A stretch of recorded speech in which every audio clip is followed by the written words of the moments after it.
দেশ একসময় ছিল না, রাষ্ট্র একসময় ছিল না, কেন রাষ্ট্র গঠিত হলো, রাষ্ট্রের আসলে উদ্দেশ্য কী? রাস্তাঘাট বানানো, ব্রিজ বানানো, কালভার্ট বানানো, বড় বড় বিল্ডিং বানানো, এগুলো কিন্তু কোনো রাষ্ট্রের মৌলিক উদ্দেশ্য না। আপনি যদি মৌলিক উদ্দেশ্য বলেন তাহলে রাষ্ট্রের মূল উদ্দেশ্য হলো ন্যায় বিচার নিশ্চিত করা মানুষের মাঝে। আপনি যদি কোনো একটা প্রতিষ্ঠানে থাকেন বা এক জায়গায় 10 জন মানুষ থাকেন, তাহলে এই মানুষদের মধ্যে কি হতে পারে? গ্যাঞ্জাম ফাসাদ হতে পারে নানা বিষয় নিয়ে। তাহলে এই 10 জনের ভিতরে আপনার কি দরকার? একজন মানুষ দরকার, একজন বিচারক দরকার, যে নিজেদের ভিতরে কোনো গ্যাঞ্জাম ফাসাদ হলে কী করবে? ন্যায় বিচার কোনটা সেটা নিশ্চিত করবে। সো এটারই একটা বৃহত্তর এবং বড় সংগঠন হলো মূলত রাষ্ট্র, যার মূল দায়িত্ব হলো যে তার মধ্যকার যে নাগরিকদের জীবনে ন্যায় বিচার নিশ্চিত করা। এটা হলো রাষ্ট্রের প্রধানতম কাজ। এটা আমরা বুঝি তো নাকি? কিন্তু আমরা অনেক সময় আসলে এটা বুঝি না। আমাদের মধ্যে রাস্তাঘাট বানাবে, কালভার্ট বানাবে, ব্রিজ বানাবে, রাষ্ট্র অন্যান্য কাজ করবে, এটাই মনে হয় রাষ্ট্রের প্রধান কাজ। সময় পেলে পরে বিচার আচার করবে, এরকম একটা মানসিকতা আমাদের ভিতরে দেখা যায়। এটা আমরা একটু ভুলটা ভাঙি। দ্বিতীয় একটা বিষয় আপনাদের দৃষ্টি আকর্ষণ করছে, সেটা হলো দেখেন, একটা রাষ্ট্রের শত্রু এবং মিত্র থাকে। এটা রাষ্ট্রের ভিতরেও থাকে, বাইরেও থাকে। বলেন তো একটা উদগ্র সেকুলার রাষ্ট্রে শত্রু কারা? বলেন তো, একটা উদগ্র সেকুলার রাষ্ট্রে শত্রু কারা? হিন্দুরা শত্রু? খ্রিস্টানরা শত্রু? বৌদ্ধরা শত্রু? না। যদি সেটা হতো তাহলে আপনি বিগত 16 বছরে জেইলে অনেক পরিমাণ বৌদ্ধ দেখতে পেতেন, জেইলে অনেক বেশি হিন্দু দেখতে পেতেন, জেইলে অনেক বেশি খ্রিস্টান দেখতে পেতেন। আপনি কি তাদের কাউকে বেশি পরিমাণ জেলে দেখতে পেয়েছেন? না। আপনি এই উদগ্র সেকুলার রাষ্ট্রে যাদেরকে সবচেয়ে বেশি জেলে দেখতে পেয়েছেন, এর দ্বারা আপনি বুঝতে পারবেন যে রাষ্ট্র আপনাকে আসলে কী হিসাবে ট্রিট করে। রাষ্ট্র আপনাদেরকে, মুসলমানদেরকে, ইসলামকে শত্রু হিসাবে ট্রিট করে। এটা কেবলমাত্র শখের বশে করে তা না, এটা তার এক্সিস্টেন্সিয়াল ক্রাইসিসের কারণে করে।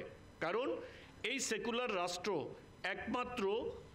সেকুলার রাষ্ট্রকে উৎখাত করে একমাত্র একটা আদর্শভিত্তিক, ন্যায়ভিত্তিক রাষ্ট্র প্রতিষ্ঠা করার প্রস্তাবনা কেবলমাত্র ইসলামের কাছে আছে, আর কারো কাছে নাই।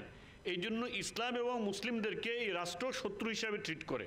সুতরাং আপনাদের মনে রাখতে হবে, আপনারা রাষ্ট্রের কাছে শত্রু, আপনারা রাষ্ট্রের শত্রু নাগরিক ডিফল্ট। বুঝতে পেরেছেন?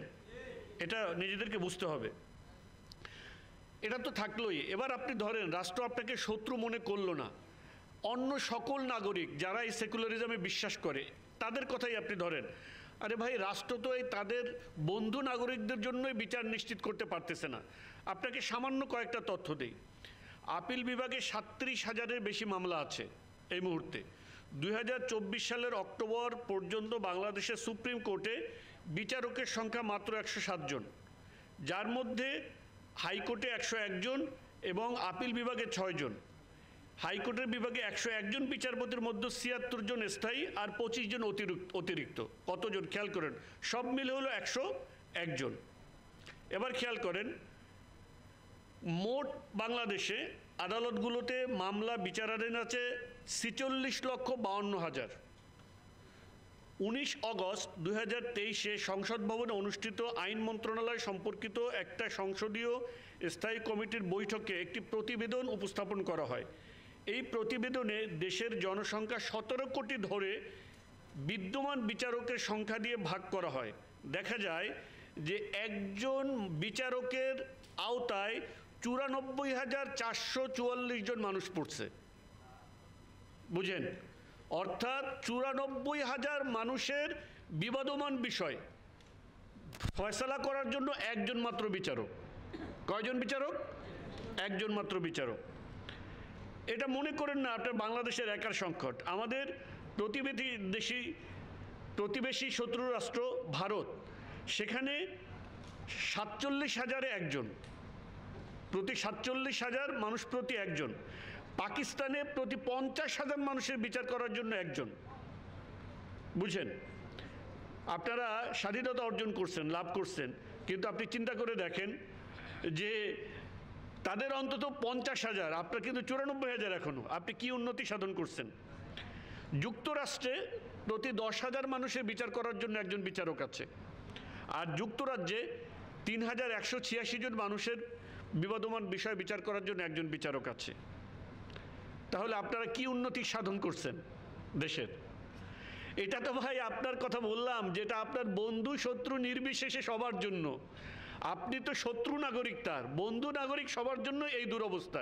সে আপনার বিচার কিভাবে নিশ্চিত করবে? কিভাবে আপনার জন্য ন্যায় বিচার নিশ্চিত করবে? সে তো বিচারই নিশ্চিত করতে পারতেছে না, ন্যায় বিচার তো দূর কি বাত।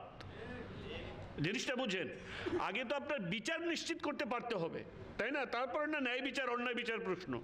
সে তো বিচারে নিশ্চিত করতে পারতেছে না। এর কারণ কি?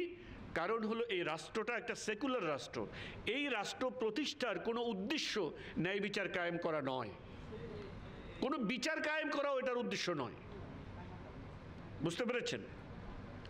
এই তো রাষ্ট্রের এই অবস্থা। তাহলে আপনি বুঝতে পারেন ভাই 94,000 মানুষের জন্য একজন মাত্র বিচারক কেন নিয়োগ দিচ্ছে? তাহলে রাষ্ট্রের কাছে তো টাকা পয়সা নাই মনে হয়। এই টাকা পয়সার অভাবে মনে হয় বিচারক নিয়োগ দিতে পারতেছে না। একটা ছোট্ট একটা চিত্র আপনাদের সামনে দিই।